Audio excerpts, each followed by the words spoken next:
We're here at the launch of the brand new 2012 Honda Civic. Now, this is the 9th generation of the Civic, an icon throughout the world. In fact, Honda told us today that if Honda Civic were a brand, it would actually be the 12th most popular auto brand in North America.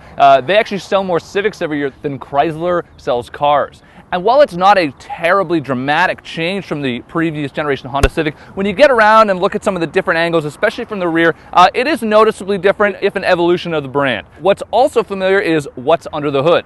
So powering the brand new 2012 Honda Civic is a very familiar 1.8 liter 4-cylinder engine. It makes 140 horsepower, and all that is the same as last year's model. So nothing really surprising there, except for the fact that you kind of expect something newer for a brand new car. Mid-range torque is a little bit better, so it's a bit more usable around town, which is nice. We're also looking at some pretty solid improvements in fuel economy, and right now the brand new Civic gets 28 in the city and 39 miles per gallon on the highway. That makes it just short of the Hyundai Elantra, which is the segment-leading fuel economy car, at 40 miles per gallon. Mated to that 4-cylinder engine is a 5-speed automatic transmission. That's also the same as last year's model, and that's pretty surprising because Honda manages to get that high fuel economy number without switching to a 6-speed automatic, without using direct injection technology. So it's both a little disappointing and sort of a surprising engineering feat that they've managed to do that.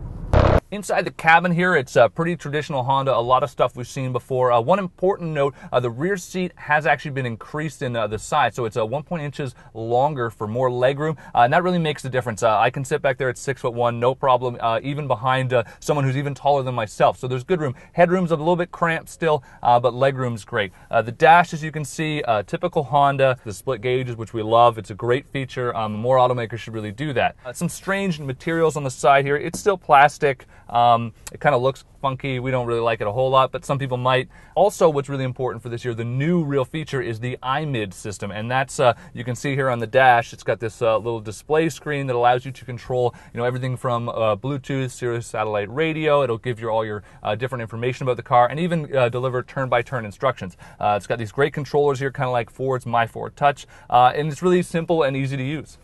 In terms of bringing new customers to this segment, this 9th gen model doesn't offer the most compelling story. It's not the most dramatically styled, nor is it the most fuel efficient, something we really thought we could count on Honda for. One of the things you can count on Honda for is good driving dynamics, and that's no different with the 2012 model. And it's just what you expect from a car like Honda. It's tight, it's responsive, it still feels light, and when you're out on the highway, it's a nice, comfortable ride too. So it really balances all of those things. The good news for Honda is that it is, at 39 miles per gallon, at least the second most fuel efficient compact car you can buy, which is great.